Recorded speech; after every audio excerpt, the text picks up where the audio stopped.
learned about equality as the state of being equal, especially in status, rights, and opportunities. We have learned about this through the civil rights movement, women's suffrage, and many other movements advocating for the rights of citizens of the United States. However, equity is oftentimes forgotten. In fact, equity is too frequently interpreted as one and the same with equality. The Government Alliance on Race and Equity says that equity is about fairness, while equality is about sameness. When equity is brought into the discussion, we're no longer looking to give everyone the same rights, but also to give disadvantaged people opportunities and the ability to take advantage of their rights adequately. In a society where privilege exists, equity and equality are both necessary for justice. Equity allows us to close many opportunity gaps related to race. For example, affirmative action in higher education, where race, as well as other aspects of one's identity, are taken into consideration when reviewing applicants. This also means an increase in outreach to minority communities to apply and potentially be accepted.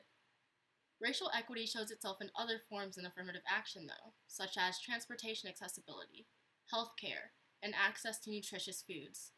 These examples are often connected. For example, by providing transportation resources in neighborhoods with little access, people in those communities can gain access to more nutritious foods. Some of these examples also overlap with income inequality. Income inequality has a lot of different factors, such as a lack of inheritance, wage gaps, and debt, among other things. However, while income inequality is often discussed with racial inequities, we can't assume that every minority community is also economically disadvantaged. An example of this in education is providing computers for student use. Giving more computers to majority-minority schools because of the assumption that they don't have money for their own is not equitable if they're not economically disadvantaged, while a predominantly white school is in need of technology for their students who are economically disadvantaged. Let's take food deserts as an example of a lack of access to nutritious foods. Atlanta, Georgia is a food desert in the U.S. The U.S. Census Bureau reported that Atlanta, Georgia's population was 51.8% African American/Black as of 2019.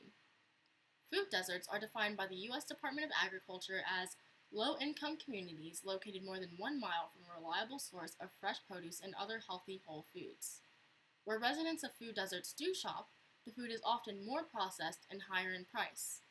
An equitable solution would be Lyft's Lyft Up Grocery Access Program, which provides discounted rides to supermarkets and grocery stores, which would normally take a lot of time and money to get to. Throughout this series, we will dive into discussing what racial equity means and how we can see it within our own communities. We will bring to light different racial inequities that are often overlooked and should be brought to light in more depth.